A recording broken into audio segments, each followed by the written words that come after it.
Afternoon into evening. NC State just one loss on the season. It came with 10 players against the conference's top team, Virginia. They're in red, attacking west to east, right to left in this first half. And Syracuse trying to get hot at the right time. They've won 6 out of 9 in gray and white, attacking left to right. Cal already into the semifinals. Virginia trying to join them as they finish up their game against North Carolina. And one of these teams will be headed to Cary. Stanford and SMU round out our quarterfinals later tonight.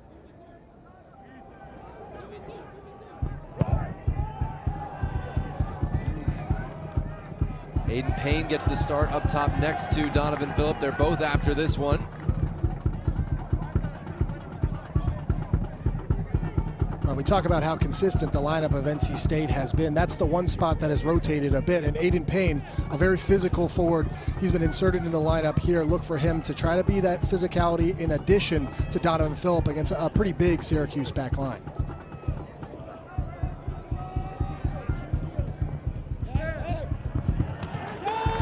Pressure in that corner, and some bad blood early between Carlos Zambrano and Isaac Heffes. Mark Hubbard, his second season at NC State. He was fantastically successful at UNH and has just kept that going immediately at NC State.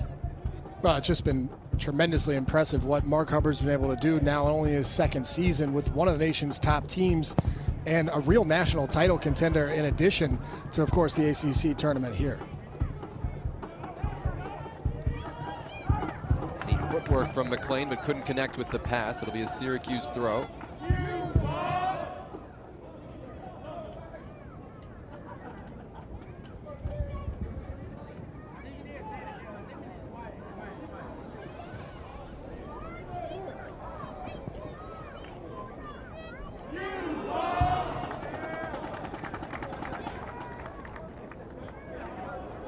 Just 4 goals given up by NC State this year. 1 was with 10 players against Virginia, 1 to UNCG, 1 to Syracuse.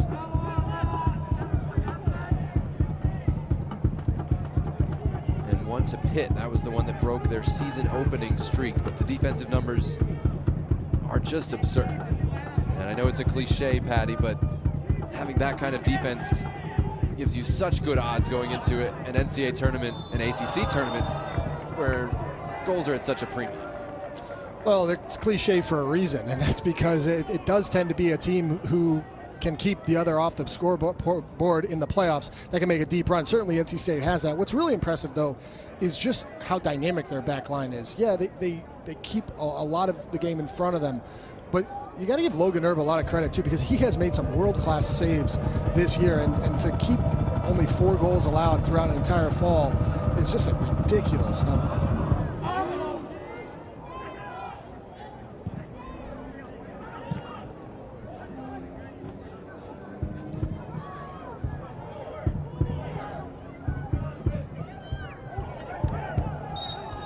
Obvious jersey pull from Riley Maloney, the NC State left back there. Freshman from the UK. 20-year-old freshman, should be noted, but that's not uncommon these days. Carlos Zambrano, a senior from Miami, comes over to take the free kick. And you can see already Syracuse, whenever they get a set piece in the attacking half, they're going to slow it down. They're going to do it right, because you would get the sense that the attacking opportunities are going to be few and far between for the Orange, and so set piece is all the more important here this evening. Jonah Leibold, the left footer. They take it short. Tyler Caton was not fooled for NC State. And it'll be a Wolfpack throw.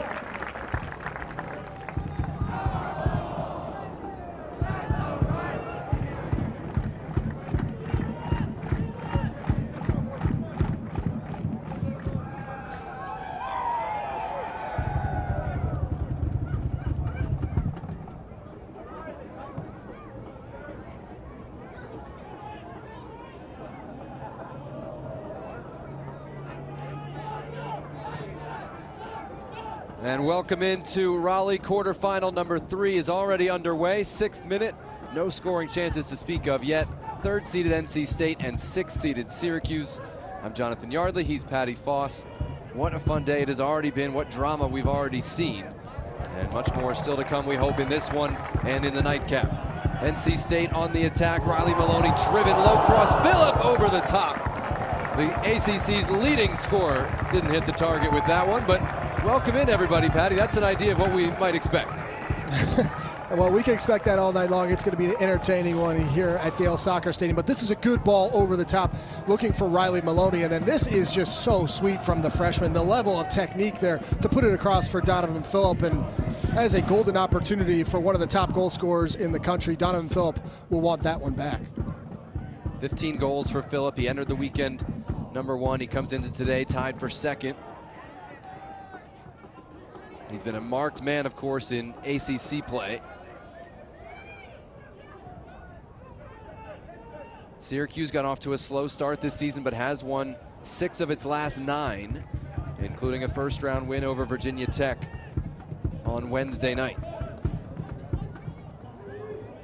NC State, though, Patty, has just been remarkably consistent all season. They come in 12-1-4, the only loss, a game where they took a red card in the first 10 minutes against Virginia. How have they managed to do it? They've only given up 4 goals all year. It's incredible. Well, they're tremendously organized, and when you have the nation's best back line as well as perhaps the nation's best scorer, it helps. But really, where this team is at their best is in that midfield 4 and the diamond, and it really suffocates teams, and they tend to have the ball in the majority of the matches they play. I mean, you talk about the one loss that this team took to Virginia, a game in which they played 80-plus minutes, a man down, and that man, Tyler Caton, their defensive midfielder, who's such a key cog in midfield, and yet that was a 50-50 possession game. So this team just really solid back to front and as deep as any in the country. Isaac Heffes stepping forward here, one of the center backs. Aiden Payne forward trying to turn that on goal, and the deflection is out for a corner.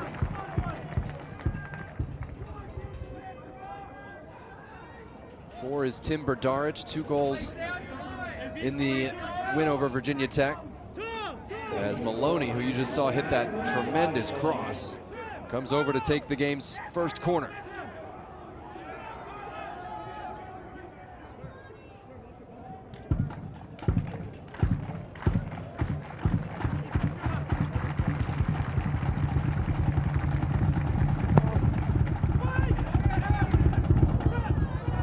Bodies everywhere in the penalty area. As that one slices out of bounds, it'll be a Syracuse throw. There's Mark Hubbard, 2nd season after coming over from running a very successful program in his hometown of Durham, New Hampshire at UNH. And Patty, just instantly, this team catapulted into the top half of the ACC, and this year into the top 5 in the country. How does he do it? What's his superpower? Well, I think it's a few things. First of all, he's one of the brightest minds in college soccer tactically and the way he sets his teams up. Second, he's been a big user of the transfer portal, and if you're going to rebuild a program, that's a good way to do it. Of course, brought a number of players with him from UNH, but has done really well in bringing over some veteran guys who have experience in the college game. Done a really good job, as he and his staff, of getting them to mesh though. And I mean, this team from day one has looked like a team and known their identity. So just a tremendous, tremendous job from Mark Hubbard and his staff. Nikola Markovic sensing a chance to go forward. NC State sees Syracuse's midfield marking as different than almost anybody else you see during the season. And already we've seen what they want to do with that. If they're going to give us all this space, our center backs will take it. Well, that's right, and what Syracuse is going to do, we see Syracuse line up a couple of different ways. Sometimes 4 at the back, sometimes 3 at the back. Just 10 days ago when they played in the regular season, we saw this same 3-back that we're seeing tonight. But beyond just the 3-back, Ian McIntyre will set up 4 in front of it in a flat formation. That makes it really difficult for the diamond of NC State to find pockets of space in between the back 3 and the midfield 4 of Syracuse. So as you note, where the space comes from is if you can get additional numbers into the attack, push those center backs forward, and try to ask questions on the dribble. Now Syracuse will also use this long throw into its advantage. Gavin Wigg coming over from his defensive spot. Serious error. Erb missed it. Shot never got through to the goal frame itself.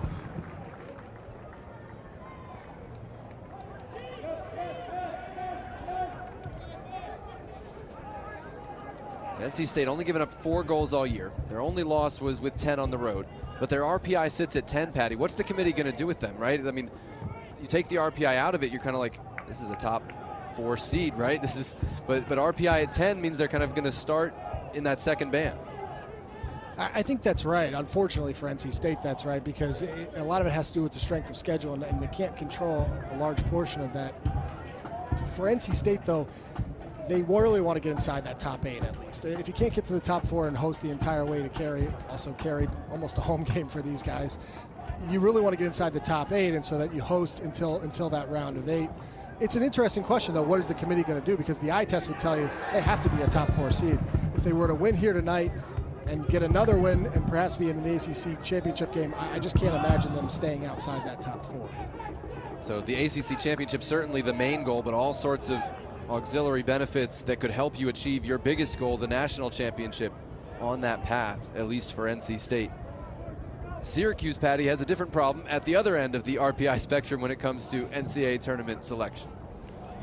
This is a must-win game for Syracuse to see ball in there for Donovan Phillip just to step offside, but Syracuse sitting at 43 in the RPI. If you're outside 40, you're out. And so a huge opportunity for Ian McIntyre and this orange team as you get another look at this ball in behind. Phillip just not even expecting the ball there, kind of stops and of course offside. But yeah, to finish that point, Jonathan, Syracuse, this is a must-win game, and I would argue that if they are to win this game here, it'll push them further inside 40, and then they're probably in regardless of a semifinal result in the ACC. So again, the ACC semifinal spot, the main thing at stake tonight, but all sorts of calculations to be made. Ian McIntyre says the players know the RPI better than I do at this point. It's like, we don't talk about it, but they know it anyway. There is Ian McIntyre, 16th year. He's ducking us now. There he is in the white shirt. National champion along the way. He himself was a first-team All-America at Hartwick back when it was Division I.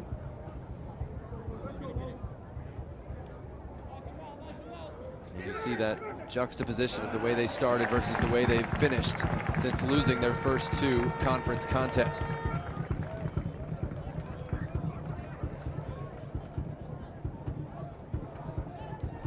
Fourteenth minute, no major scoring opportunities to speak of. Donovan Phillip flashed a shot well high back in the 6th minute for really the best look of the game for either team.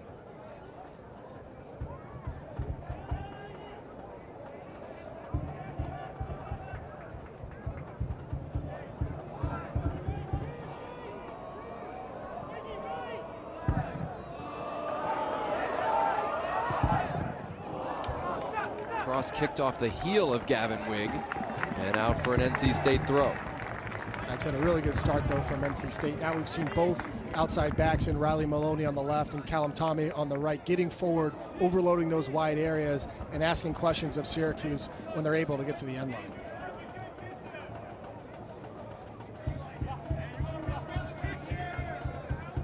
Isaac Heffes, one of the UNH transfers, with the long throw. It bounces over the top on the doorstep. It was Lovelace with a golden chance. Well, golden chance indeed. And the thing about these long throws is it's always going to be the second ball. This one bounces in, gets flicked on by Bradaric of all people, falls straight to Drew Lovelace inside the 6-yard box. He has got to do better with that one. A golden opportunity to put the Wolfpack up 1-0 here early. Bradaric trying to head that clear, wound up making a clear pass to Lovelace.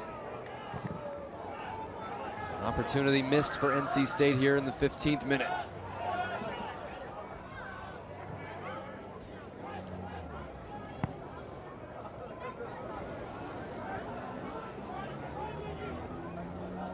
NC State got here with a 3-0 win over Louisville. Again, only 4 goals given up this season in 17 contests.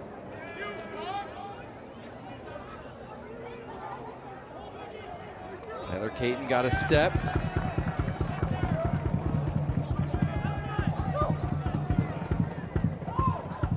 Got the blur of a run up from the back from Callum Tommy.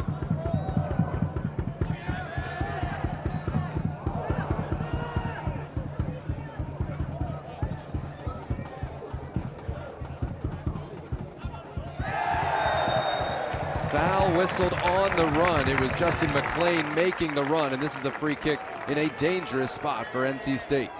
A really dangerous spot, and you would think Riley Maloney will travel over to the right side here and hit an in-swinger with his left foot, but nonetheless, this is a spot in which you can do a lot of things as you see the replay here. It's a good entry ball there from Isaac Heffes, and then just a little overzealous is Christian Fortier, and certainly a foul given.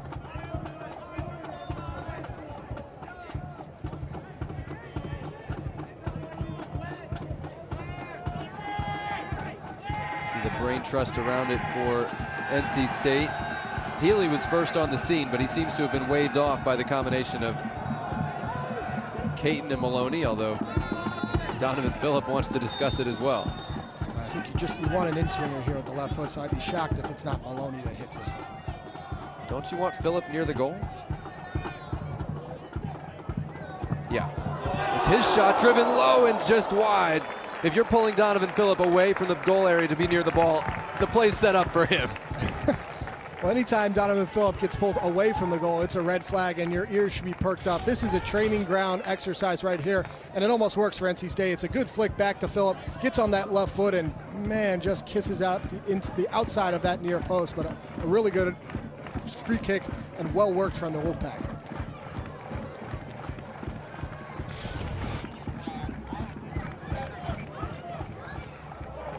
Still scoreless, but NC State starting to create some chances. NC State has actually never beaten Syracuse here. They beat them in Raleigh during the pandemic over in a different facility, but in this building, Syracuse is 4-0-1, including that tie a couple of weeks ago. History, though, not something Mark Hubbard and this Wolfpack group have worried about too much. Trying to make the ACC semifinals for the first time since 2003. Syracuse was just there a couple of years ago, won it in 2022. And that sliding tackle leads to a second corner kick for the Wolfpack.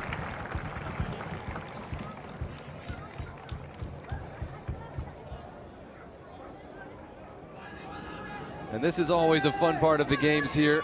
The red tears in the end zone, setting the atmosphere, if you will, and upping the drama for all of these attacking pieces right in front of him.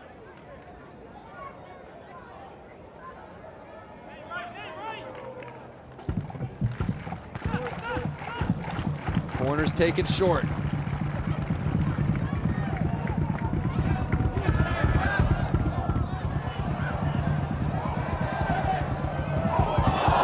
Driven low through everybody but wide of the target. We've seen that technical ability of Maloney. He almost used it to put NC State in front. Well, and yet again, it's the second opportunity coming off a broken set piece. Initially, it's Maloney with a good ball into the box. This ball just pings around that 6-yard box. Syracuse thinks they have it clear. And then Maloney, the level of difficulty on that one, so high. He does really well to get his chest over that ball, keep it low, and looks like just perhaps loses a little bit of footing. Can't wrap it around inside that left post. Played with Derby County in the under 18 and under 21 Premier League. Before not making the professional grade, looked for his collegiate opportunities, and NC State, a good match. 7 assists on the year for Maloney.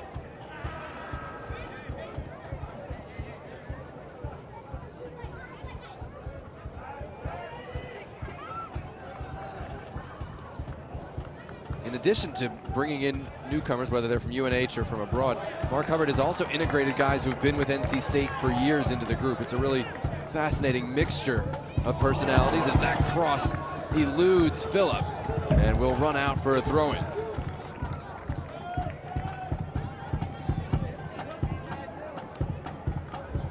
You've got Drew Lovelace, who's been here for years, from Holly Springs, North Carolina. Callum Tommy's been here. Logan Erb predates the Hubbard coaching staff, so it's been a real mix. It's not just, hey, everybody's out but my guys. It's let's get the best group, and they certainly have that.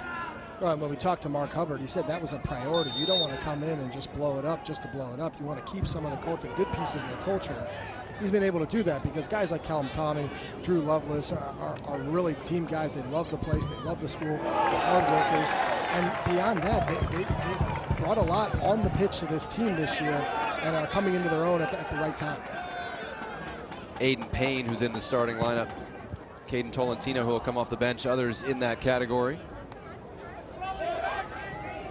Chimere Omeze of Syracuse pressing here, and he got the hands on the back of Maloney for a free kick.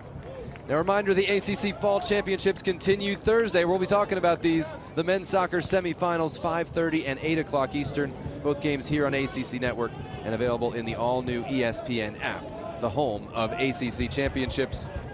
One game will be the 1-seed Virginia against the 12-seed Cal, which beat 13th-seeded Pitt 1-0 earlier today in Berkeley. The other game will be one of these teams against either 2nd-seeded Stanford or 7th-seeded SMU.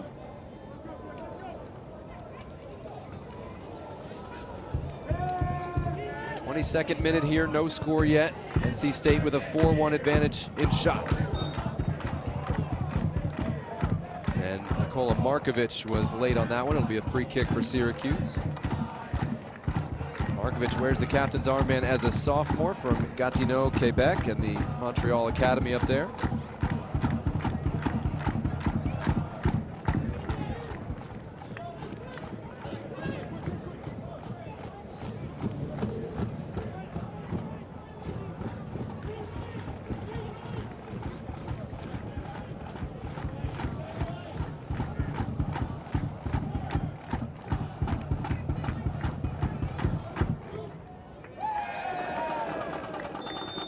Foul whistled. The referee, David Erbacher, waited to see who kept the ball.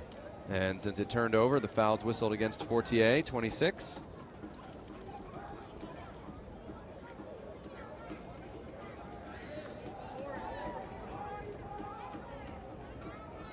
What have you made of the opening games of the tournament? Now we're down to 6 teams, Patty, in 2 games today. Again, Cal, a 1-0 win. Virginia, a 2-1 win coming from behind. Are you seeing any trends of what's being successful? I think if anything, it's the parity of the league is really at full show. I mean, we're seeing teams that are not the favorites win time and again. I mean, Cal seems like year in and year out now finds a way to win when it matters in the postseason. Not only that, but they were the better team against Pitt. Of course, Pitt found an upset of their own in the first round. Virginia was a little bit flat to start that game against North Carolina, missing their center back, Nick Dang, due to yellow card accumulation. They found a way to come back, and again, freshman Nick Simmons finding a good ball over the top here. This is Omeze. That's soft. Not going to get that call, and Markovic able to come away with it for NC State. And so just to finish that thought, Jonathan, I mean, the one thing I would take away from the tournament as a whole is the ACC will get at least 7 teams into the NCAA tournament, perhaps more if teams like Syracuse and Cal can continue to win. But it's just a deep, deep league, and perhaps the ACC tournament a tougher championship to win than even the national title because of how deep it is game in and game out. Yeah, I think most coaches would agree with you wholeheartedly there. To win, especially now, you have to win 4 games for everybody except the top seed. It is a really tall order. That's why Ian McIntyre called these the fun weekends to play this time of year.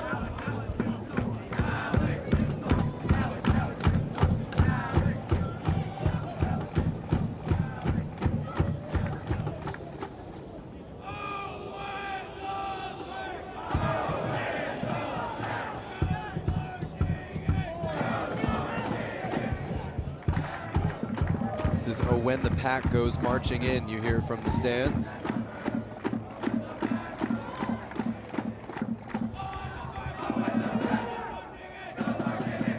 Caden saying, somebody make a run for me, please.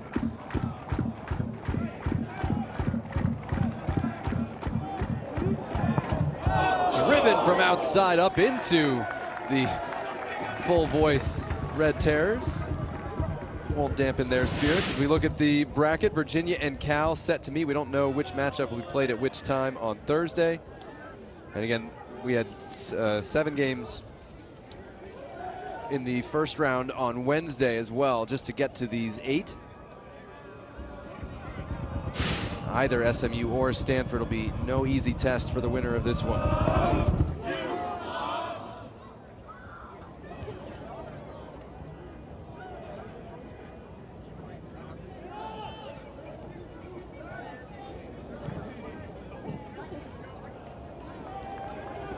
Missed touch by Tague Healy.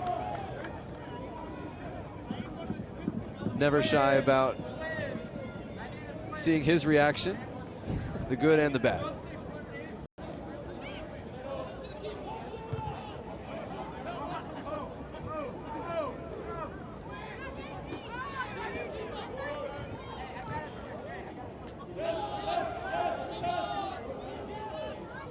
Does Syracuse need to find a way to get more of the ball, Patty, or are they pretty comfortable defending this much?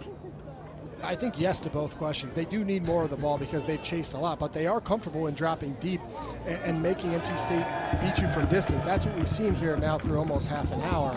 Syracuse is very capable of hitting you on the counterattack when they do pick the ball up in transition, so it's something Mark Hubbard has to be aware of. That being said, they've done a lot of this game chasing and are expending a ton of energy. So if they can get the ball and be just a little bit more composed when they're in possession, it'll go a long way towards the Orange continuing to be a part of this game.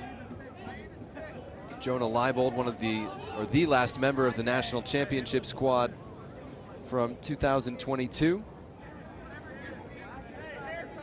Gone through so much in terms of injuries to get back on the field now, a 5th-year senior out of Wiesbaden, Germany. That long throw was controlled by a hand of Ivan Irinimbabazi, the Ugandan youth international.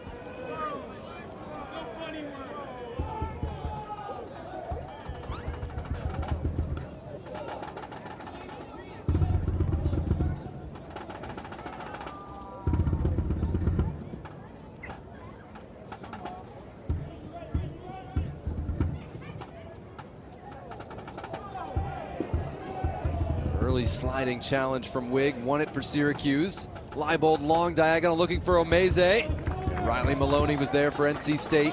Still Syracuse attacking though. Irinimbabazi's delivery broken up by Caton.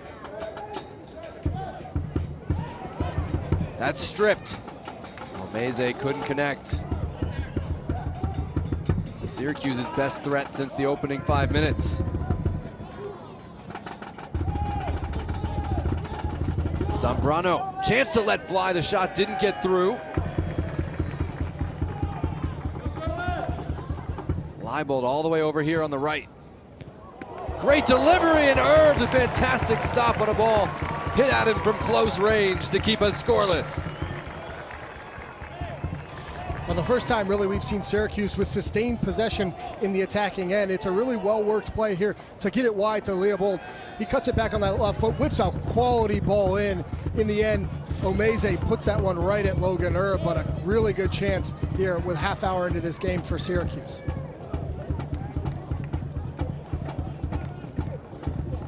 Saw some tremendous saves in the first game between Cal and Pitt, and we saw a moment for a goalkeeper to forget in the second game. Logan Erb happy to stay in the former category for now with that close range stop.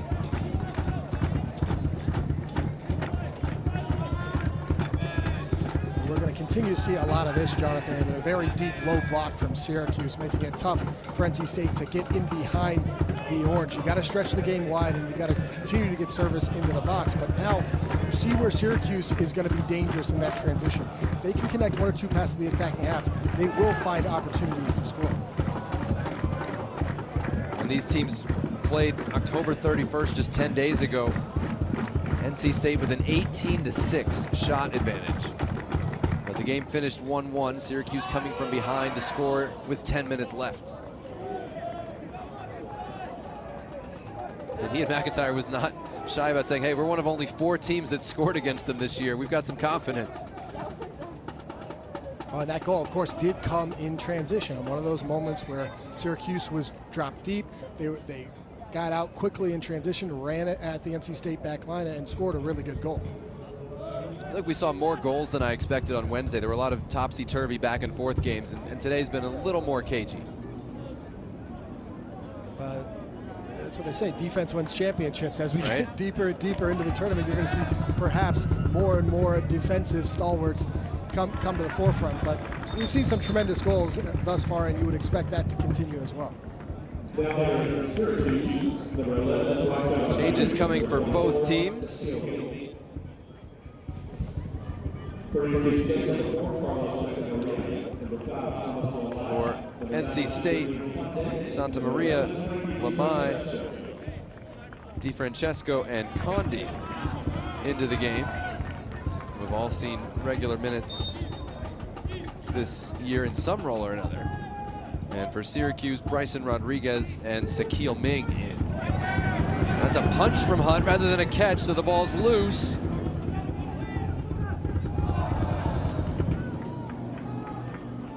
Wolfpack couldn't do anything with it. NC State having to defend in transition here. Rodriguez got the ball caught under his feet. Probably needed to wait another 2 strides before making that pass to get numbers up, and it's opened up at the other end now.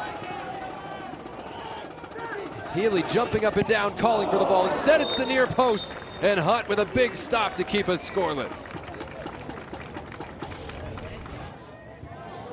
It's just a bad touch here from Bryson Rodriguez, gets stuck under his foot, and then it's a transitional play from NC State on the other end. A good exit ball there from Tyler Caton, a slip in behind, and now you just go to work, do you, if you're Frankie DiFrancesco, pushes it to that right foot, hits one on frame, and a good stop in the end from Tomas Hutt.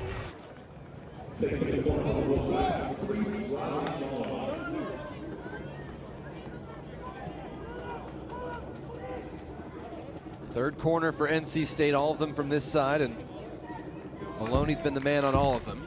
They took the second one short.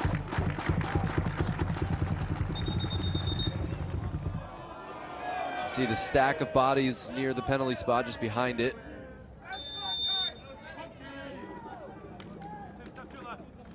Syracuse zoning elsewhere.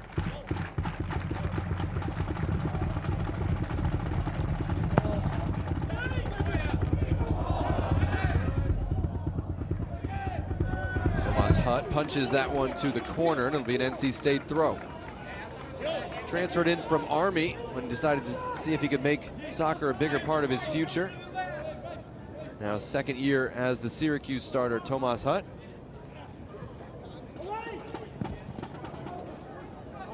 Healy with a neat touch, drove it back post, and it winds up over the top off of Syracuse once again. Great idea though. And again, it's that long throw and the second ball falling, this time to Tate Healy. You see the entry ball there. Tate Healy does really well with that initial touch.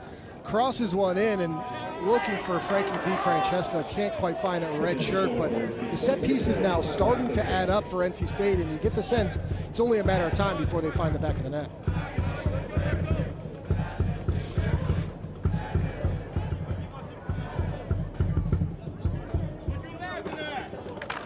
Tyler Caton, the defensive midfielder's number 12, set to deliver.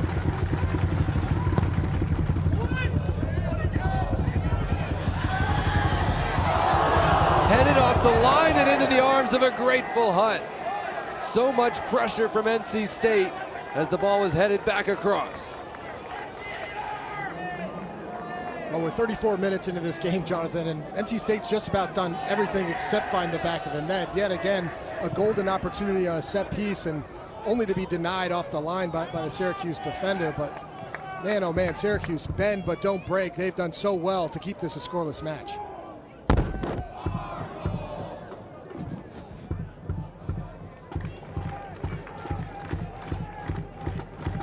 '35th minute, no score. 9 shots for NC State, 3 for Syracuse at this point. Long run from Ibrahim Condé, getting back toward full health. Cross ran through everybody. There's a whiff in there.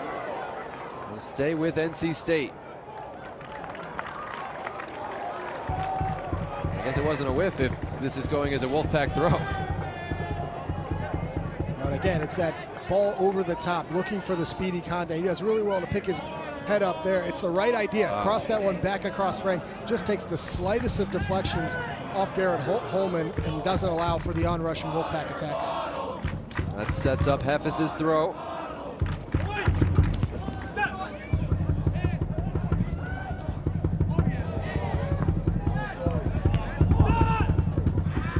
I like a center back who can drop a back heel pass out wide to set up delivery. That's a nice touch.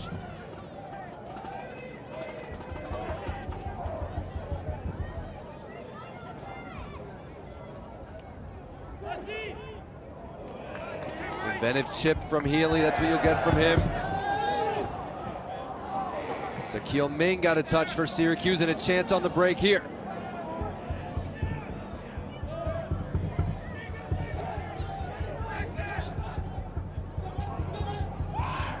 Zambrano drives to his left foot, the shot's deflected over the top, corner kick coming for Syracuse.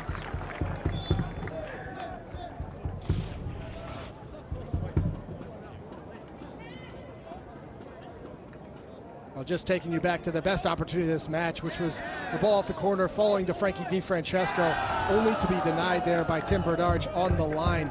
Keep this one scoreless. But now we've seen a few times, Jonathan, how we from Syracuse, when they're able to get out in transition, they certainly have the speed to get numbers forward in a hurry and create chances of their own.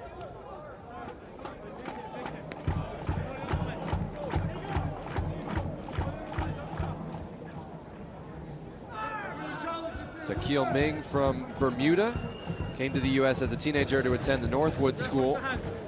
Played for the senior international team of Bermuda, which had record-setting performances recently in World Cup qualifying.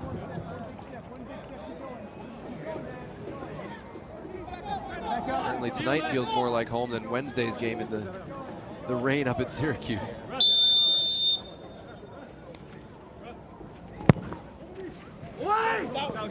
Over everybody at the back post. Gives us a chance to remind you that on our Friday night men's basketball ACC Network doubleheader, we'll have Cam Boozer and number 6 Duke hosting Indiana State at 7. And then Caleb Wilson, number 25 UNC against North Carolina Central at 9. Both games available on the all-new ESPN app.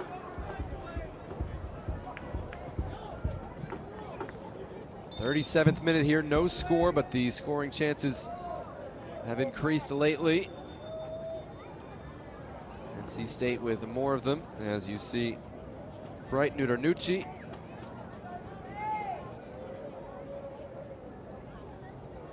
Replaced Jonah Leibold. And Landon Darko on as well for Syracuse.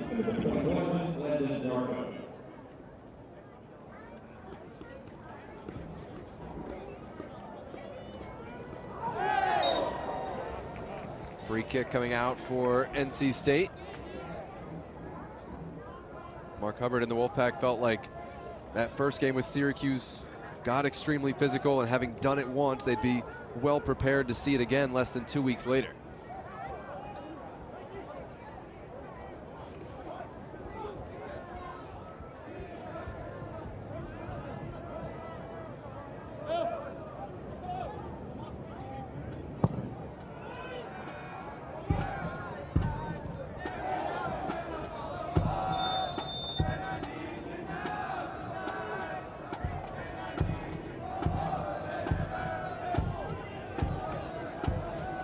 David Erbacher whistled a foul, challenging the initial ball. Free kick for Syracuse here.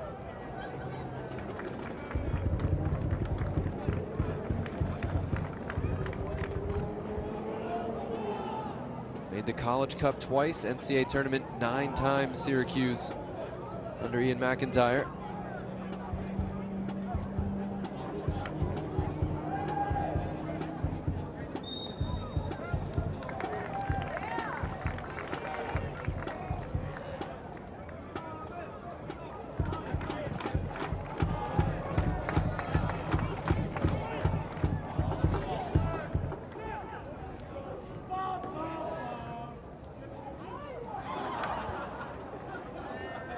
Turnover there to Healy. Early pass looking for Ibrahim Conde. And a sliding challenge to send it out for a throw. by Gavin Wigg once again. Transferred from Western Michigan a couple of years ago. Now his third year at Syracuse. His second he's been healthy enough to play.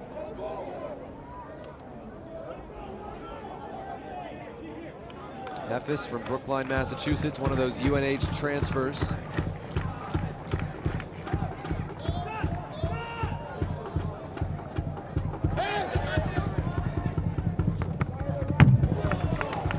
Has another chance for a throw in that corner.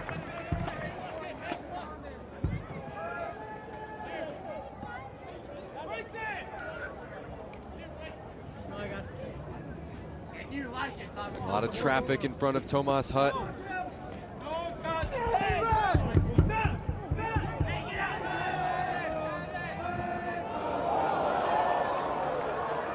That's broken up and a chance to run, and quickly recovered Callum Tommy to snuff out the danger.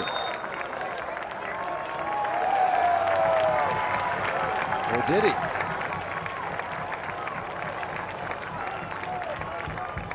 Well, he did, and it was the initial giveaway from Tommy that allows for Nucci to get in behind. Looked like he was off to the races, and then Tommy does really well. Here, as you see, here's the initial giveaway. It's a bad touch, and Nucci just picks his pocket. And he, excuse me, that's not Nucci, that's Landon Darko. But nonetheless, Tommy does so well just to get in recovery mode and find the ball. This is where the yellow card comes in the end. It's Kelvin DaCosta with the shove, and certainly worthy of a caution. Certainly an unnecessary one. That is why the whistle brought the play back.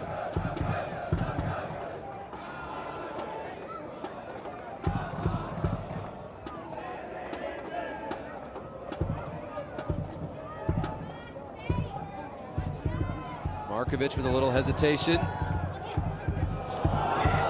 Miscontrolled by Conde at the top of the penalty area. And battle of jersey tugs there. Like Landon Darko was not particularly subtle with that one.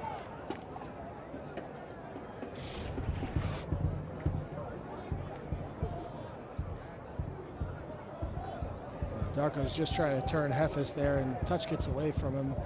Ends up pulling this big center back, and now this is an opportunity though for NC State to get one in the box with just a few minutes left in the half. See if you can manufacture a chance on a set piece.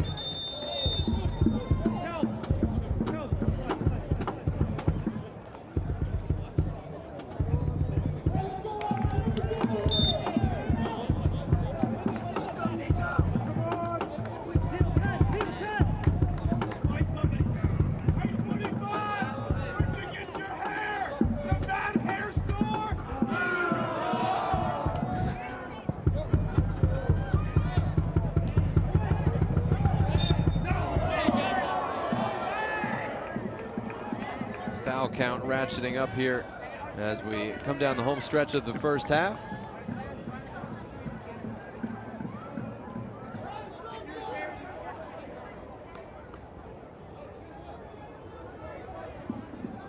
Now 11 fouls between the teams. Hutt out of Nutley, New Jersey, restarts.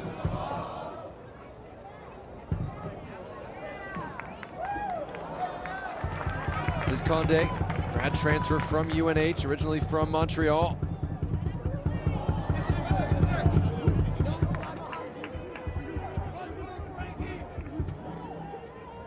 Out of the reach of DiFrancesco, also from New Jersey.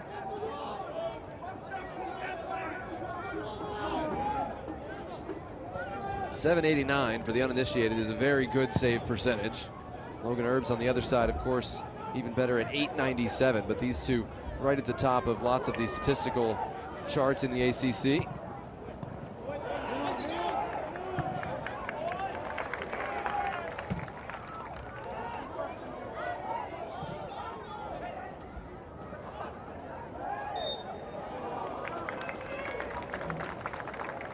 Another foul whistle. That's Sachiel Ming.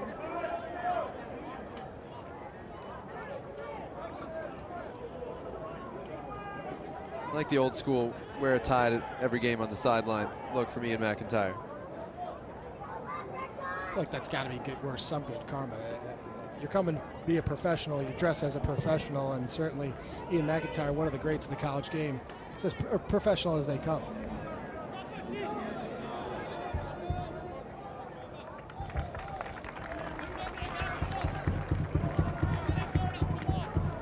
Heffis will trot forward for the long throw once again. These have led to some of the best scoring opportunities today, not usually from the first ball, but from the second.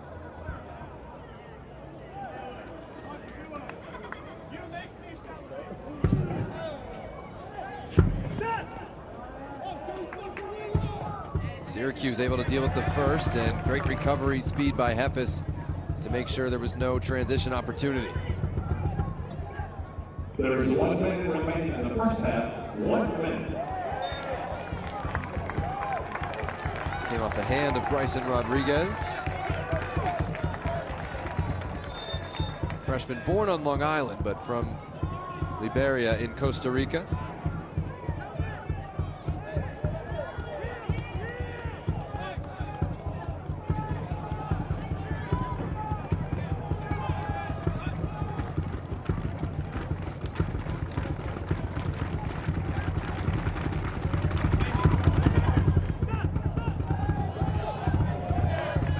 Final minute elapsing in this first half. One more chance for NC State to get it into the penalty area. About 10 seconds on the clock. Markovic there was headed the other way, and Syracuse will get to halftime at 0-0, which has to be, Patty, a bit of a relief. Well, relief indeed, although I would say Syracuse grew into this game. The first 15 minutes of the match, certainly NC State was the better of the two squads. They looked very comfortable in possession. They were creating chances. We've seen a few times now out of that deep. And you heard Ian McIntyre allude to speed up front, so we'll keep an eye out for who starts the second half. But here we go, 45 minutes away, potentially more, from a spot in the semifinals for either NC State in red or Syracuse in orange. He's Patty Foss. I'm Jonathan Yardley. Occasionally, Ian McIntyre weighs in. His team on the defensive much of the first half, and potentially we anticipate much of the second against one of the top teams in the country in NC State.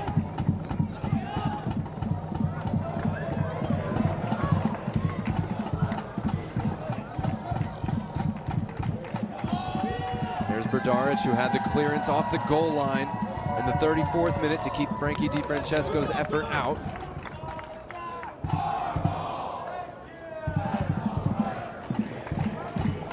And we saw a lot of these as well, long throw-ins.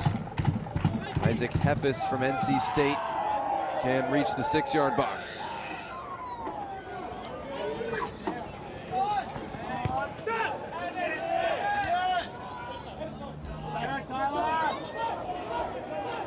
Bryson Rodriguez wants to hit it early, waited until his man was just approaching the halfway line so he couldn't be offside, but couldn't get the ball behind the NC State back line.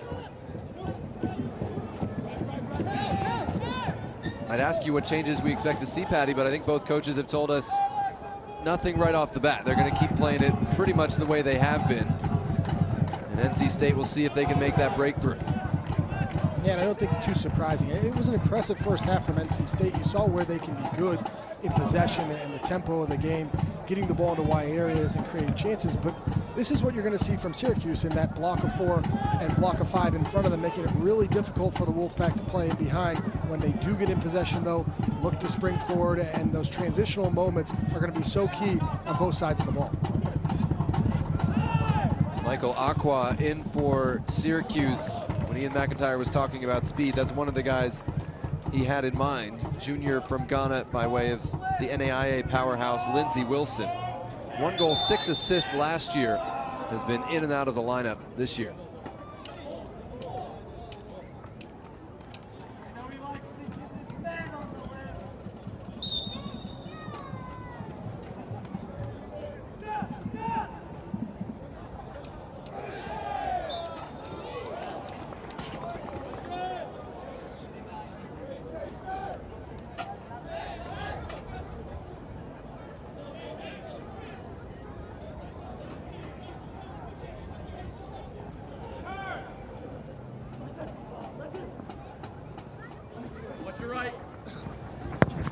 That cross claimed by Logan Erb pretty comfortably, as he has been much of the season. These are some insane numbers, Patty, just nuts.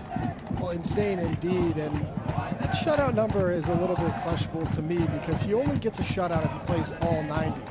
I might do a little bit of work lobbying on behalf of Logan Erb to the NCAA. If you play the majority of a game, you should get the shutout, but nonetheless, one of the best, if not the best seasons in the history of NC State at the goalkeeper spot. We're gonna get the whole goalkeepers union writing in for that ask. Haley's delivery. Take Healy comes onto it again. He's called for the foul, which will no doubt incense him.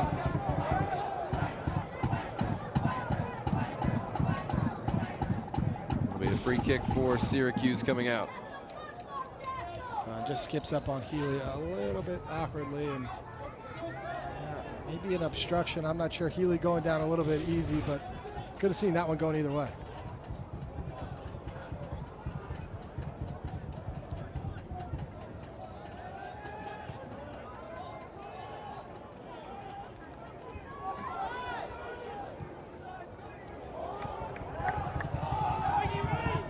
Ibrahim Condé playing with Donovan Phillip here to start the second half. That's deflected. Healy was the first to it and used a backward header to try to connect. Syracuse alert to it, however.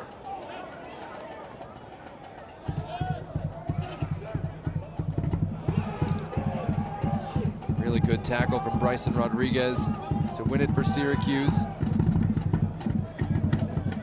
Sachiel Ming looking for help.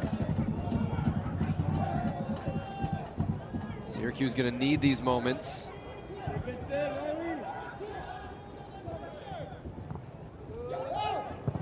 Diagonal ball onside, curling effort punched away by Erb. His second big stop of the day. Syracuse still attacking. That shot's deflected out for a corner kick. We have a game to start this second half. Well, a game indeed, and Logan Erb comes up big here, but it's a good interplay here from Syracuse. The ball in here, one-touch football, finding his way out wide into the wide area for 48. 48 does really well with a one-time hit the inside of his right foot, curling towards that back post. Erb does well not only to find that ball, but to push it wide and not allow a second opportunity. Christian Fortier, sophomore from Toronto. Sachiel Ming to line up the corner, Syracuse's second of the night.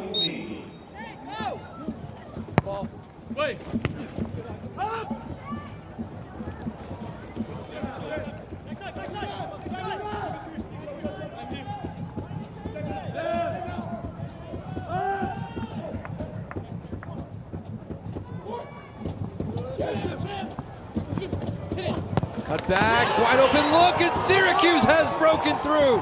Sachiel Ming with a rocket, and the Orange have their eyes on an upset.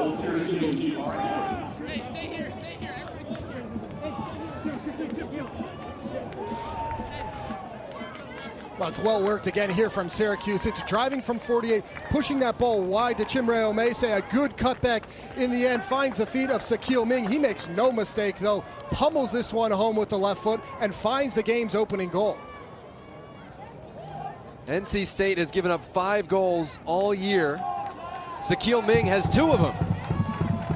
He had the tying goal when these teams played here 10 days ago, and he gives Syracuse the lead here in the 52nd minute. What a turn of events.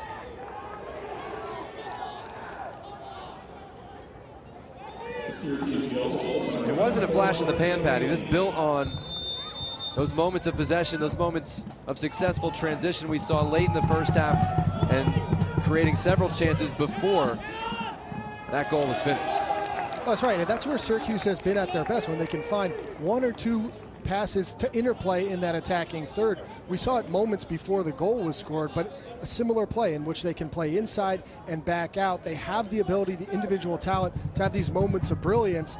This was the game plan for Ian McIntyre. This is what he wanted the game to look like, picking and choosing their moments to go forward for the Orange, and when they did find a chance, lethal in front of goal. Now, on the flip side, it doesn't change a lot for NC State. They can't change the way they've been playing. They've looked good in possession, and they did find chances in that opening 45. A lot of time left to be played here, but if you thought Syracuse was deep in the first half, you're about to see deep, because Syracuse will drop into those 2 blocks of 4, perhaps 2 blocks of 5, and make it really difficult at NC State to find anything through the run of play.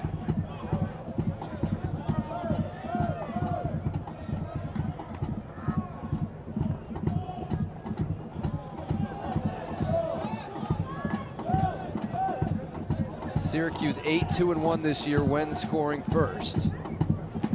It's only the second time NC State has allowed the first goal of a game. One obviously was the 1-0 loss at Virginia when they had 10. They have rallied to tie one other time. And that was against UNC Greensboro. Corner kick coming for NC State, and the noise may get turned up here.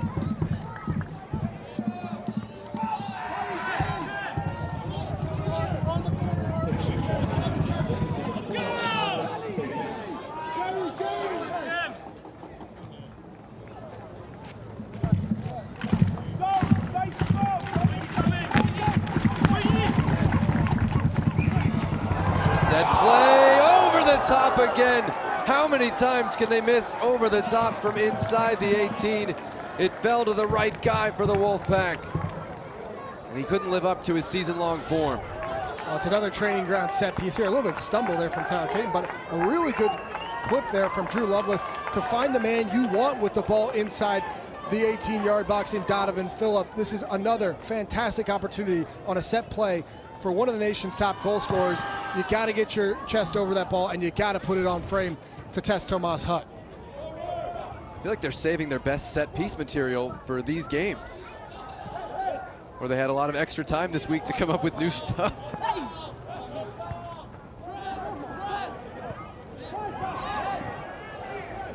All right, if everybody's too tired to train on the field, what do? You can come up with some new set pieces.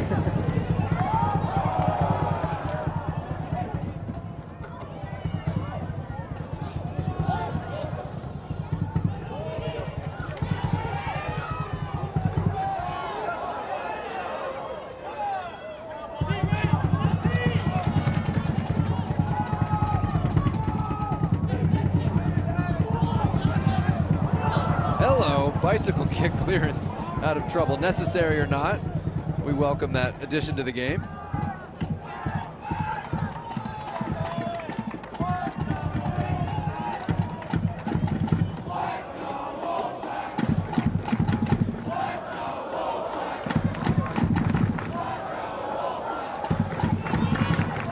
Numbers up for NC State, but so many back to try and break through.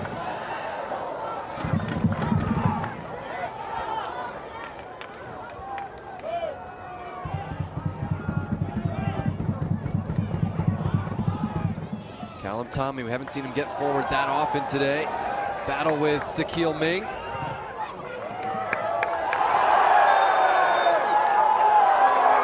In the end, the foul is called against Tommy, the South African.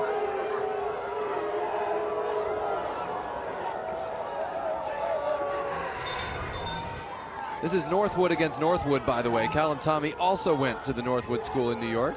Little Black Rock FC internal battle there.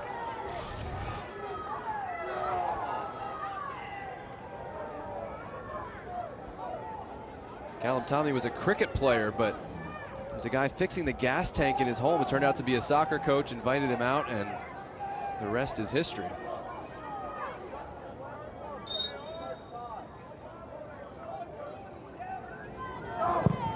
Has shifted roles to this back line. That again has been breached today for just the 5th time all year that has Syracuse in front.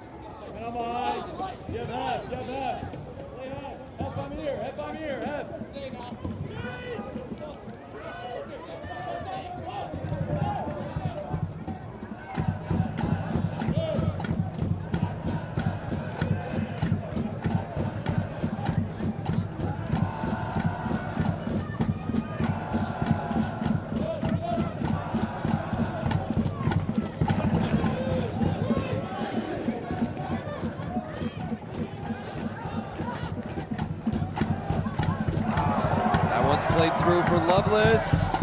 Gavin Wigg got over there just in time to give him a bump and shield it out.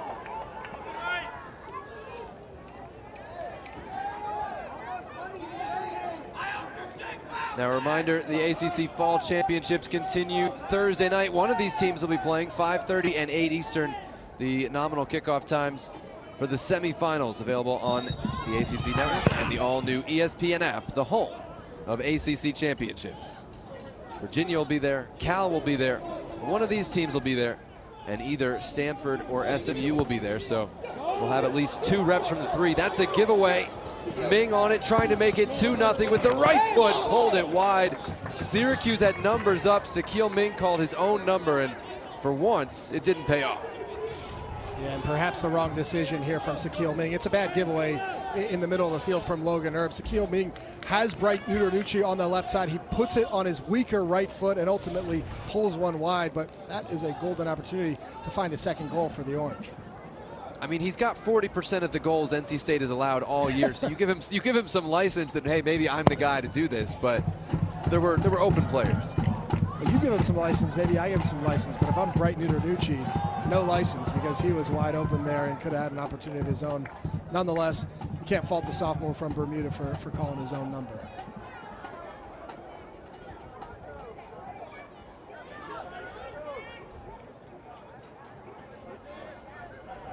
59th minute, NC State staring at a deficit for just the 3rd time this season. Heffis carrying forward and knocks it out for a goal kick. Syracuse out to a lead that they hope can hang on and boost that RPI and boost their NCAA tournament hopes. Well, it's something to keep in mind, because as important as this game is for the ACC tournament, it's more important likely for Syracuse for the NCAA tournament. Now, an RPI of 43, that's outside the field right now. If they can get a result against an NC State team with an RPI in the top 10 on the road, for me, Syracuse is in.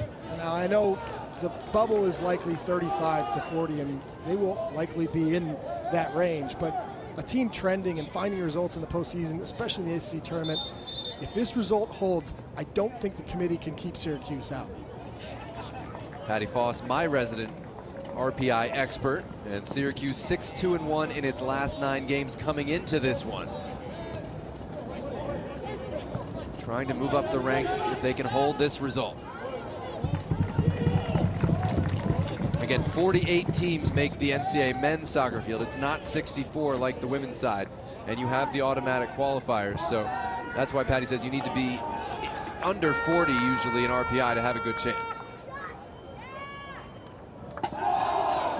And then you got to hope some conference tournament favorites take care of business. That's right. ESPN family of networks will have conference championships next Sunday. I think some on Saturday as well on ESPN Plus,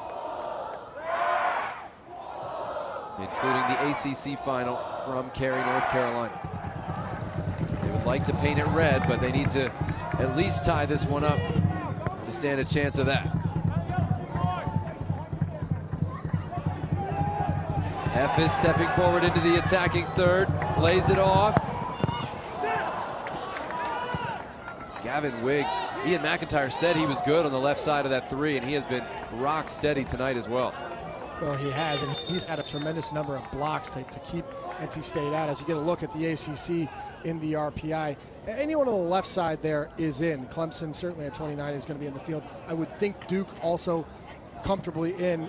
Beyond that, that's where it gets a little hazy, and especially if Syracuse is to win here, you'd likely think they will be in ahead of a team like Notre Dame sitting at 38, but a lot of nervy moments for those on that right side of that graphic and on the bubble. Tremendous control by Lovelace, tried to turn it forward. NC State trying to claim handball. David Erbacher not interested in it.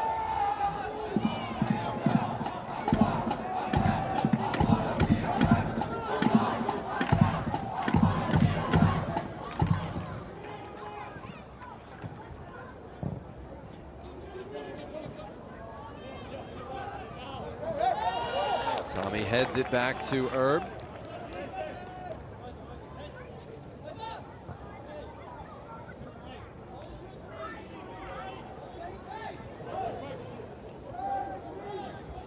This is the kind of test NC State hasn't faced much of this year, right?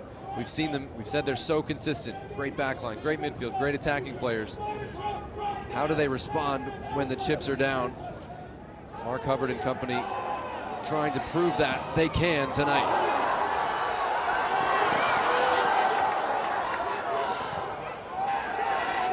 Throwing bodies into the attack right up the middle there. Still on the front foot, space for Phillip. Tried to play a 1-2. And Condi wasn't on the same page.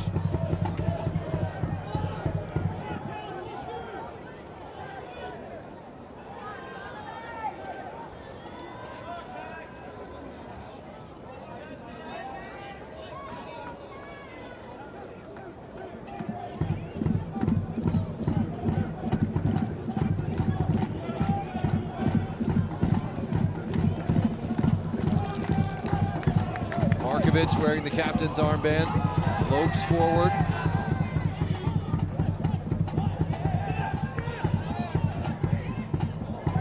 Ooh, risky pass there from Caton trying to find Hefes. Speed for Syracuse. And Omeze couldn't come up with that one cleanly. Hefes throwing his hands up there, causing him to make a little bit of a recovery run there. NC State, though, has had a few of these giveaways. If Syracuse is going to find a second goal, it's going to come, you would think, on a careless turnover in midfield as NC State commits more and more numbers forward. Caton invited to keep going forward, and his shot was deflected out off of NC State in the end.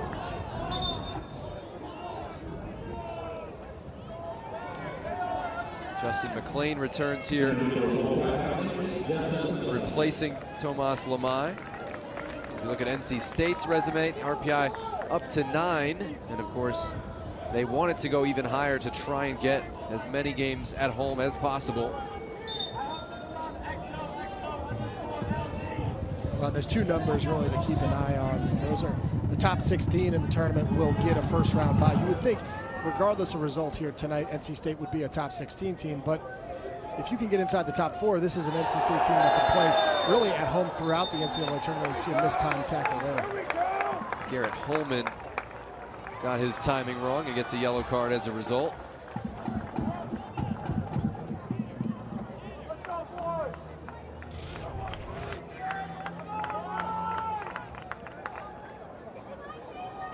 That's a good touch there from Justin McLean just to get to that ball first. Clumsy tackle in the end from Garrett Holman, and certainly deserving of a caution.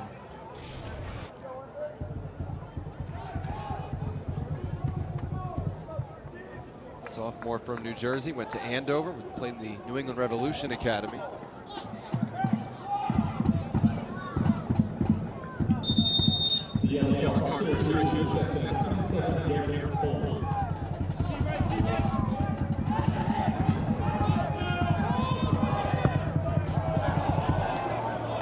Mishit from Tommy, and that kind of sums up where NC State's attack is right now. Just 2 shots in the last 30 minutes, and at least one of those that I can recall was blasted well over the top. Well, the best chances of this game for NC State really have been on the set pieces, whether they've been corner kicks or the long throw, but that's a good spot from Callum Tommy. That is what Mark Hubbard will want in stretching Syracuse in wide areas and getting service in the box. Of course, Tommy needs to do better and put a ball in the box that a red shirt can go and get, but you get the sense that if there's going to be a chance to run a play for NC State, it's going to come in those wide areas. We have a shoeless goalkeeper for the moment. Drew Lovelace picked up the shoe to give it back to him, and this one is saved with his socked foot as Logan Erb lost his boot and had to recover. I've never seen that in soccer, a player pick up a teammate's cleat and try and get it to him. In hockey, you get a penalty for that. You can't have 2 sticks, but no issues with 3 cleats in soccer. Sort of impressive there. Logan Erb, I think, flung that shoe about 45 yards.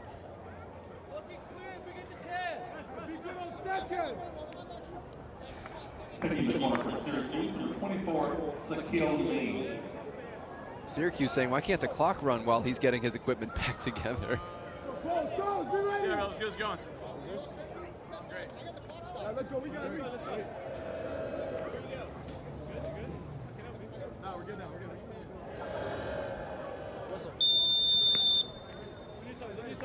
Fourth corner for Syracuse.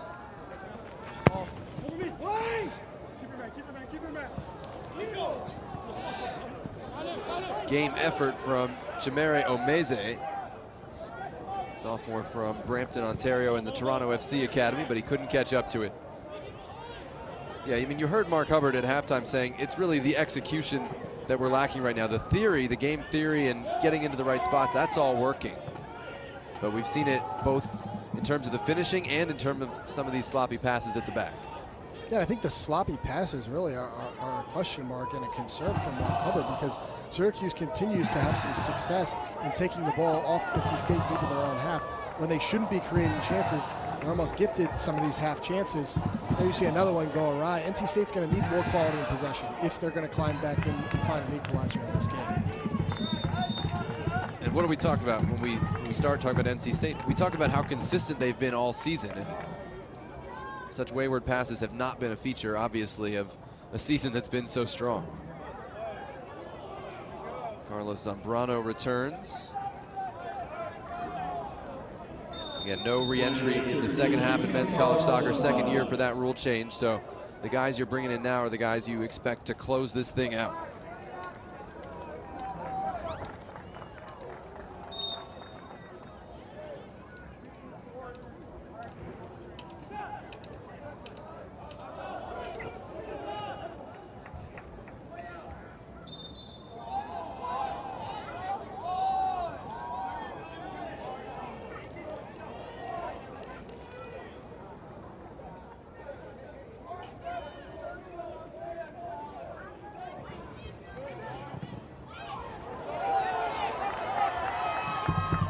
Ball blasted here, and Condit going to take a throw in for NC State.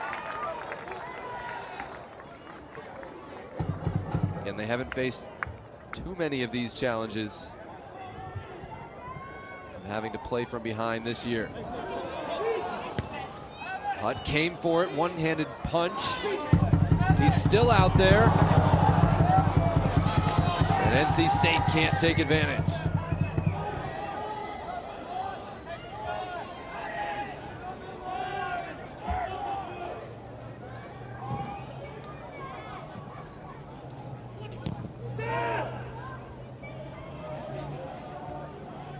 The 84th minute when they tied UNCG on a Drew Lovelace penalty kick, so they have left it late before.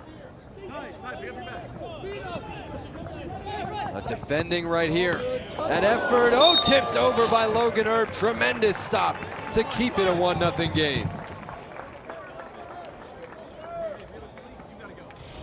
Michael Aqua with the effort.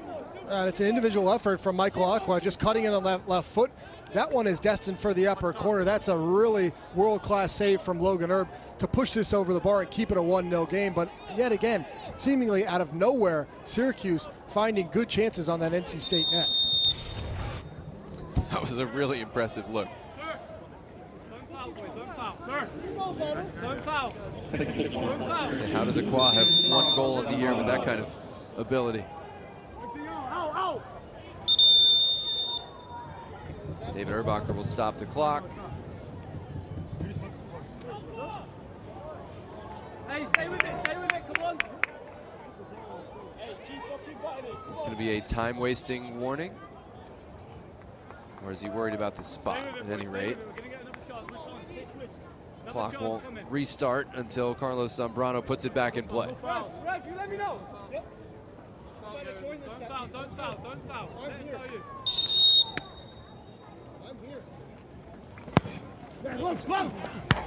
Dangerous one in at the far post. Syracuse Giant Slayers maybe. 21.5 minutes away from the semifinals.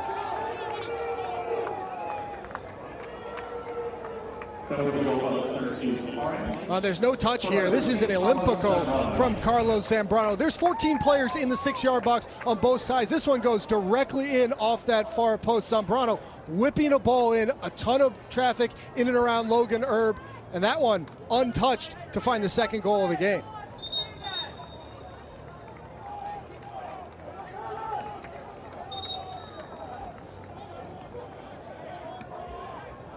We told you they're going to need to be opportunistic, and the efforts we have seen from Syracuse, the goal, the shot just before this play by Aqua, and now the Olympico from Carlos Zambrano, just outrageous bits of skill into a game that NC State felt like it was controlling for much of the night. Well, certainly controlling on the possession side, but we've said it once, we've said it 100 times at this point. This is exactly how Syracuse wanted to play this game. They were going to drop deep, they were going to frustrate NC State, and they were going to look to take their chances when they came, however few or far between they've been. That one, a bit fortunate for Zambrano, but nonetheless doubling the lead for the Orange.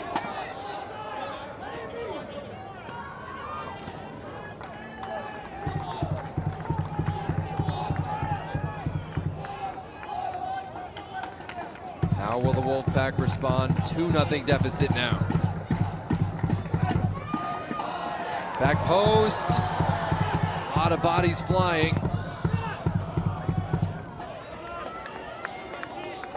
5th and 6th goals allowed this year by NC State, and the first time they've allowed more than one in a game.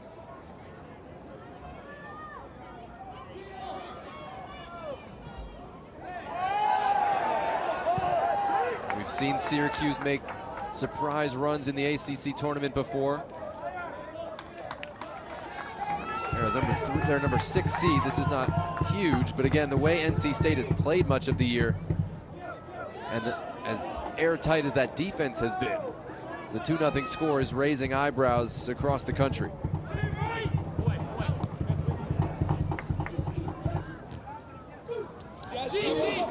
After the goal, Aiden Payne re-entered for NC State, replacing Ibrahim Condé, to partner Donovan Phillip up top as we go inside of 20 minutes in Raleigh, separating Syracuse from its biggest win of the year.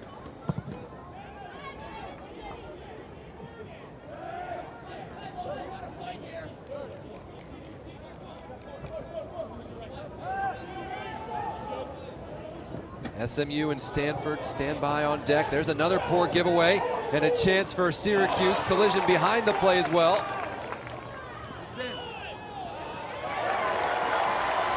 Markovic comes away with it for NC State and chugs the other way.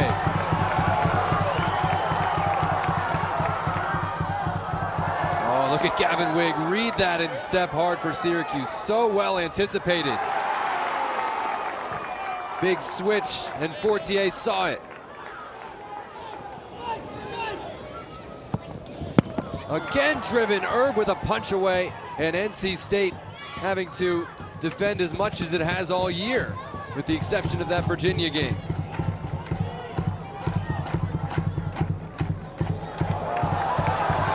At the other end, Donovan Phillip drives it. Hutt with one save. Off the bar, denied again. How did it not go in? Tomas Hutt clutches it gratefully. And the goal has a lid on it tonight for NC State. Well, I have no idea how this doesn't go in. Donovan Phillip does so well on the initial one. It's a good save from Tomas Hutt. Then he's just bouncing around, falls straight to the center forward. Hutt knows nothing about that save, but he won't be complaining. He maintains the shutout, and somehow Donovan Phillip is denied again. I would love to see the individual, the nerd in me would love to see the individual XG breakdowns on those, because you got 3 point-blank shots, none of them converted for NC State. And Hutt denied 2 of them, got help from the crossbar on the 3rd.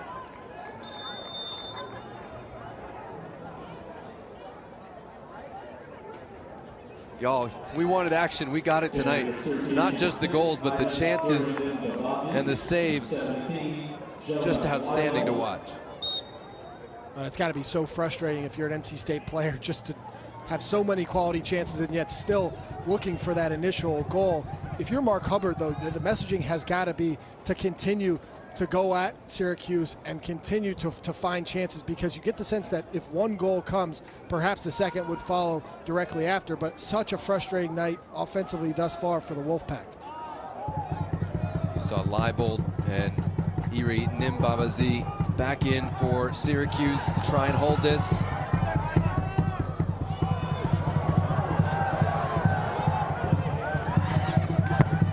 Fortier taking care not to foul there.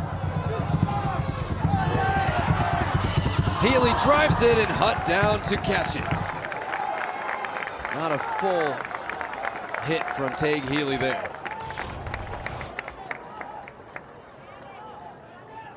Well, here's a look back at that sequence from NC State. I mean, the crossbar, Hutt again. Syracuse has done everything in their power to keep NC State off the score sheet, and that sequence tells the story for NC State thus far tonight. They've had quality chances. They've had quality chances inside the 6-yard box, and yet Donovan Phillip and the Wolfpack have been denied time and time again.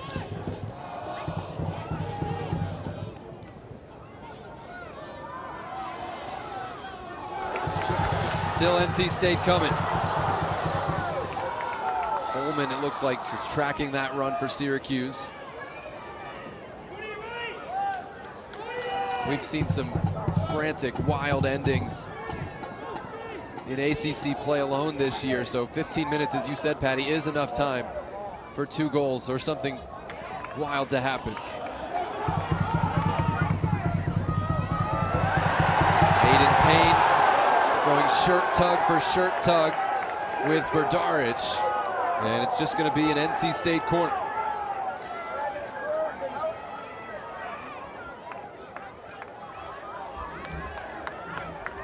Five saves for Tomas Hutt. He had a defender clear one off the line as well. As long as some part of that ball, even if it's not touching the ground, is over the white, that's apparently a legal position for Riley Maloney.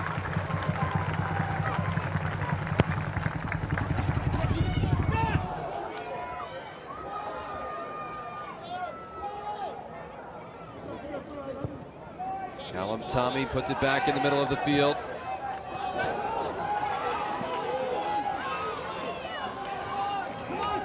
Maloney and Healy.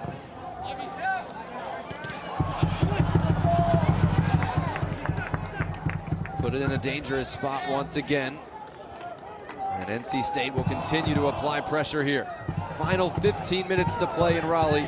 One of the country's top teams down 2 goals at home trying to respond.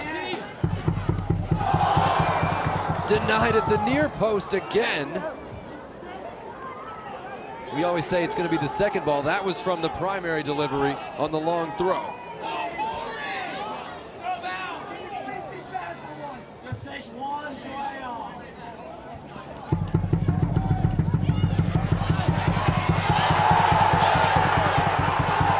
Chaos in the penalty area. No call coming. No goal coming. And Syracuse clears once again. And I think the shouts here are actually for a high kick inside that 6-yard box. You saw the bicycle kick attempt, and NC State might have a bit of a case here, because this ball pops up. That from Iranim Bambazi is definitely a dangerous play and definitely a high kick, and you would think that perhaps that should be an indirect free kick right in the 6-yard box. A little bit unfortunate for NC State.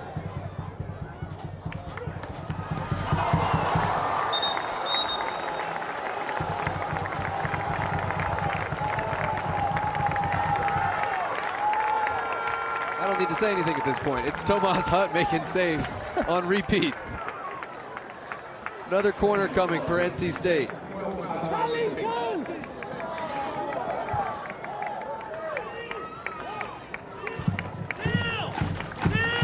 Seventh Wolfpack corner.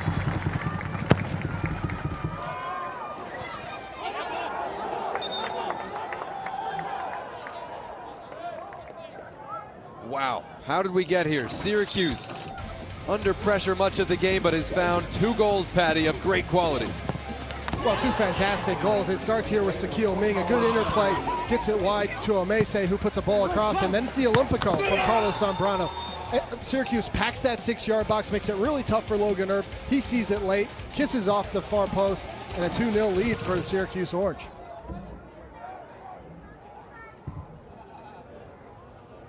There you see 3 goals allowed in the first 15 games of the year. And with 2 tonight, NC State has now allowed 3 in the last 3 games. By the way, all 3 of those are to the same team in the last 3 games in Syracuse, who has half the goals against NC State this year. I mean, they should get in the NCAA tournament for that alone. Special dispensation.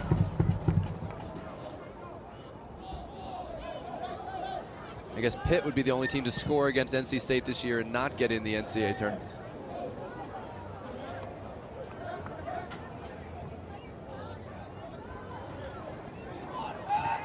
We'll worry about the NCAAs later. Right now is about the ACC and a spot in the semifinals on the line. SMU and Stanford play the final game. And the winner of that one will play the winner of this one on Thursday night. Is that not a yellow card here with the shirt tug? I was just going to say the same thing. I think that's pretty clearly an intentional shirt tug, and Carlos Zambrano is a bit fortunate not to go into David Erbacher's book here. Right, I mean, that's just an I'm tired shirt tug. I don't Well, want it to could go keep two running ways. with I you. mean, it's a shirt tug is a yellow card, but also a professional foul to stop the play. That's also a yellow card offense, so definitely fortunate there for Zambrano.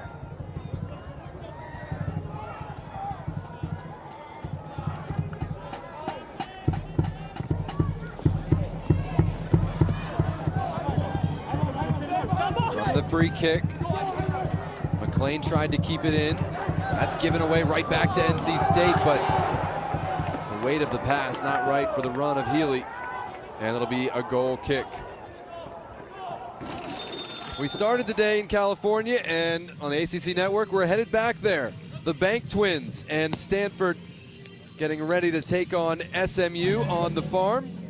And Stefan Sagamonian, can he continue his goal-scoring ways and get the Mustangs to the semis? Great matchup. Joe Malfa, Devin Kerr standing by to bring you that one.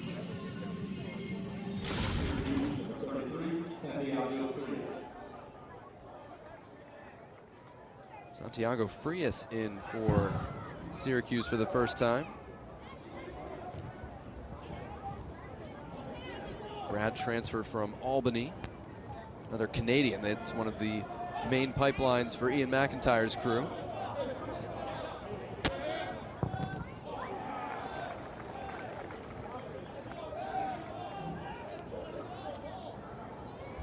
And Syracuse made the semifinals in 2022 when they won the ACC tournament, and in 2023 as well. NC State hadn't been there since 2003 and has serious work to do to make that up right now.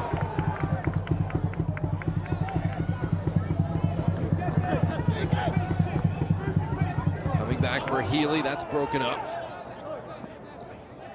Sachiel Ming, Carlos Zambrano the goals. Tomas Hutt, a whole mess of saves for Syracuse. 6 officially. We know a defender cleared one off the line. The crossbar got another. The outside of the post got another.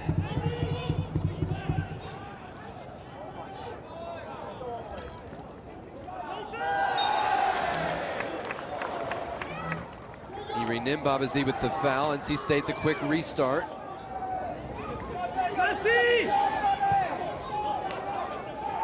80th minute. Space for Healy, that's dangerous. Didn't get enough height on the delivery. Little 1-2, shots blocked. Low stop, saved. No goal, the call on the field. We will go to review, however. NC State pressure and pressure and pressure. Did they finally get one over the line?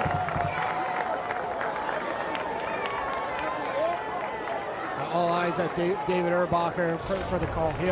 The call on the field is no goal, but we're going to look back at it here. The ball falls inside that box again to take Healy. He puts this one right on frame, and oh, that is close.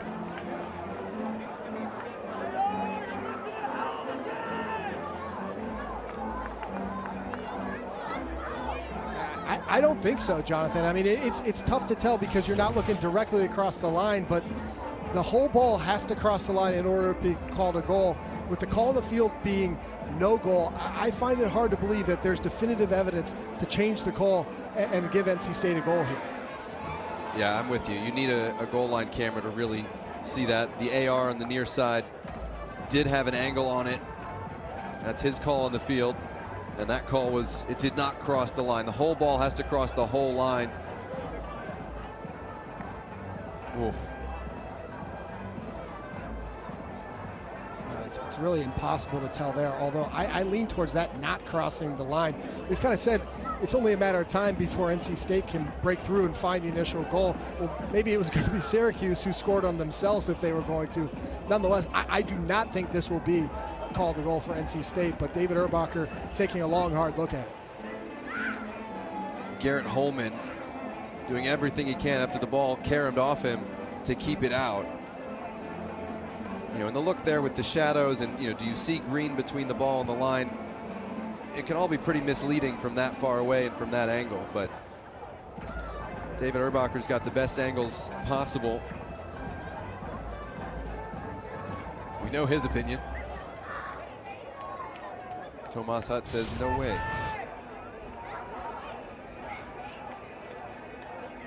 It looks like that ball bounces straight on the line there. You can see the green, but the problem is that the ball being a sphere, it can hang over that line. It's so tough to tell.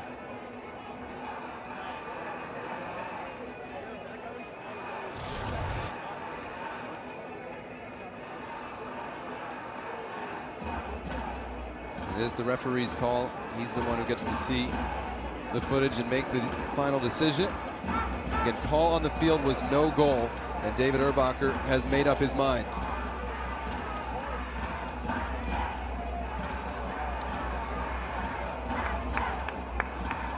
From the reactions, you would get a very good idea of what that decision is.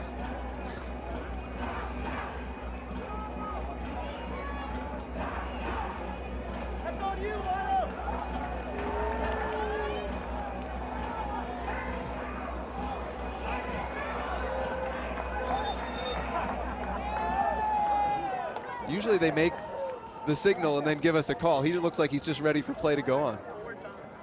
I think David Erbacher having a heated exchange there with Nikola Markovic, just saying, I can't see. I mean, it's impossible to overturn that call. If he had called goal on the field, it likely would have stood as well, but it seems like the right decision in the end from the official. You can't change it on something that's not definitive.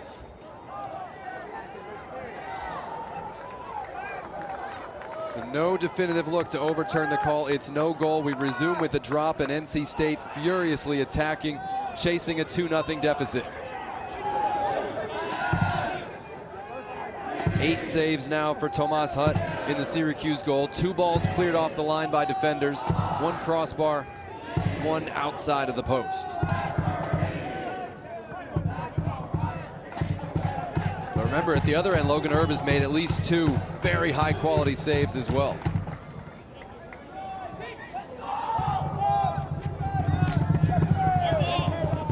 You can see Healy varying his delivery, curling one, hitting another flat. That one a little too tall for Justin McLean.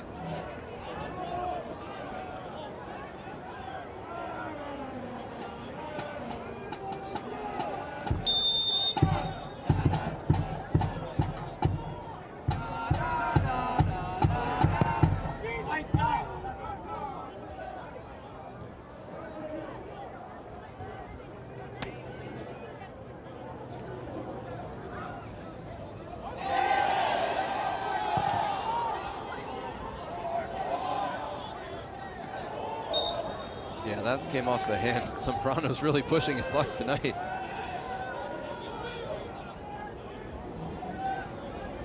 Junior college All-American at Daytona State.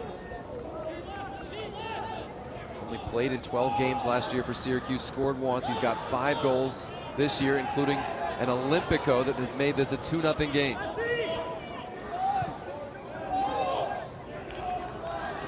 NC State packing the penalty area. Tyler Caton looking for the run of Healy, just out of his reach.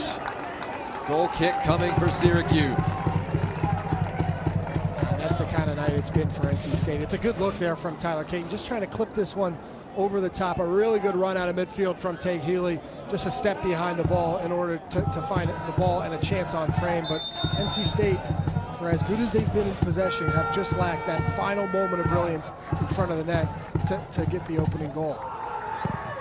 Stuff like that's why you love watching Tate Healy, because you're so used to him in that creative role outside the penalty area, looking to play the final ball. But here he says, that's what they're expecting me to do. I'm going to be the one making the run instead, and it created a dangerous look. Well, Take Haley, just his soccer IQ is off the charts. He moves so well, finds really good pockets of space.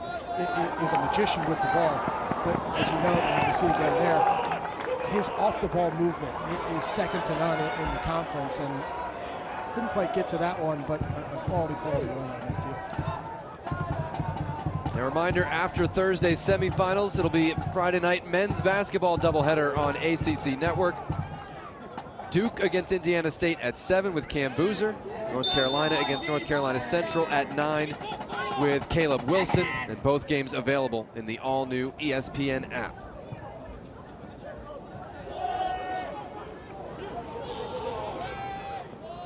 Impressive debuts for so many freshmen around the country, trying to turn that into consistent returns on the hardwood. Well, some buzz around the first-year head coach here in Raleigh, Will Wade, taking over the Wolfpack.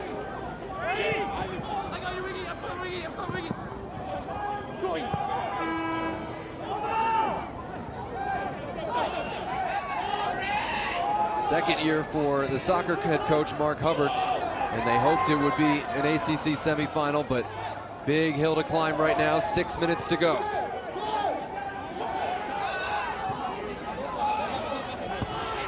Santa Maria turned it into the penalty area. Payne kept it alive. Healy fires it, kept out again. My God, he's a magician. Syracuse still somehow holding a shutout. Santa Maria again.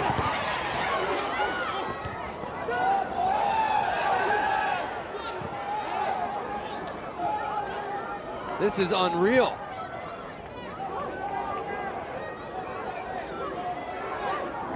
You got 4 guys posting up in the penalty area.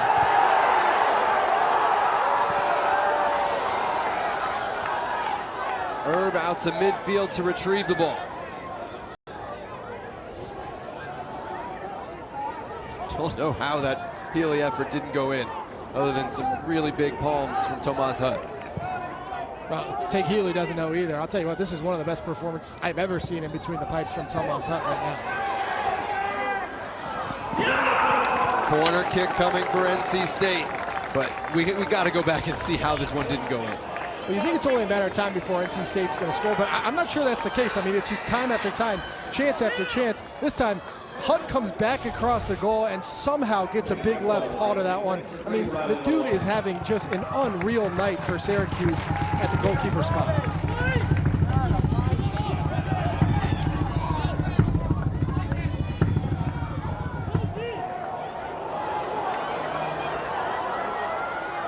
Chance to break for Syracuse. Oh my gosh. 2 on none. And the finishing touch applied all the way down the field. Chimere Omeze and Syracuse are headed to the semifinals. They might want to run to the other end and give their standing on his head goalkeeper a lot of the love too.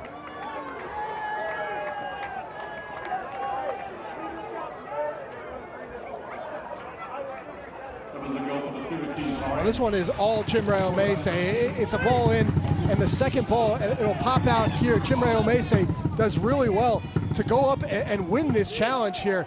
Then he's off to the races. The ball's at his feet. He has Jonah Leibold on the left. He makes the correct decision because Leibold on the left-hand side is in an offside position. He has to go this one alone. He does, and he's cool, calm, and composed in the 18-yard box. Slips that one by Logan Herb and punches Syracuse ticket to the ACC semifinal.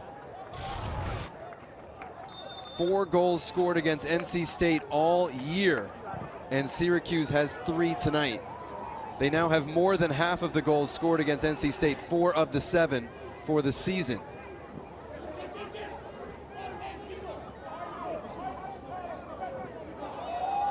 What is that, 80 yards to goal for Omeze?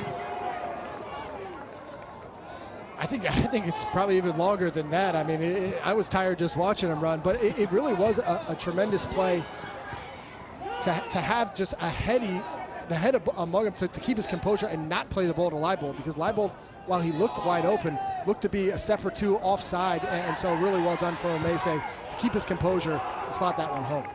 Yeah, you and I were thinking the same thing. Why is Leibold offside? How can you run ahead of the ball in this case?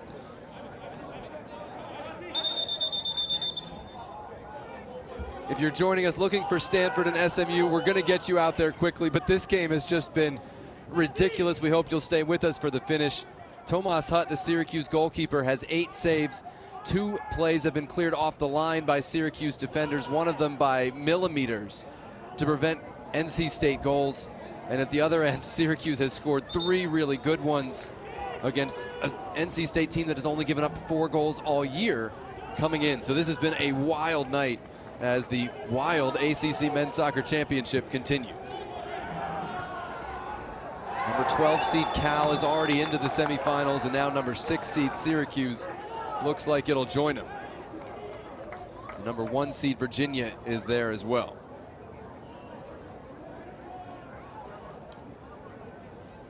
So frustration yellow card for Tague Healy.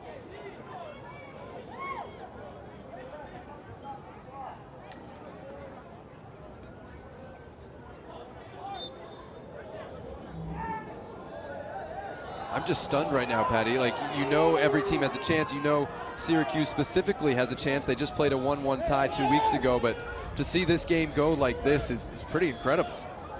Well, it's incredible indeed. And listen, Syracuse came out with a game plan that they've executed beautifully. NC State's been very unfortunate not to find a goal, if not multiple goals. As you see another run forward here. This should not be a 3-0 game, but you have to give Syracuse a lot of credit because they have picked their times well. They've taken their chances when they've arisen. And Tomas Hutt in between the pipes has just been sensational. Ian McIntyre told you, he said, I think he's the best goalkeeper in the ACC. He said, I know I'm biased, but I think he is, and he's certainly making a case for it tonight. There's a lot more believers than there were 2 hours ago. Yeah, I'll tell you what, nobody in the ACC has had a performance that's better than the one he's put in tonight. There's a lot of great goalkeepers in the league, and he's looking at one across the pitch in Logan Erb, who's had an unbelievable year. But Tomas Hutt, this has just been a stupid good performance for the Syracuse Orange. 8 saves for Tomas Hutt, ties his career high. And I think that'll go on his movie poster. Tomas Hutt, stupid good.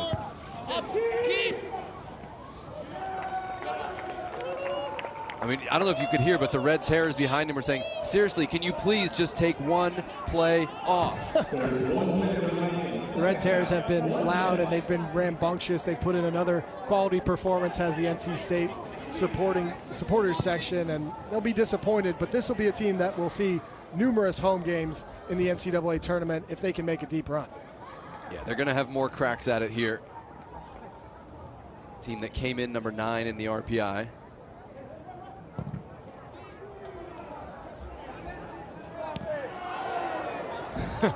Now he's just showing off.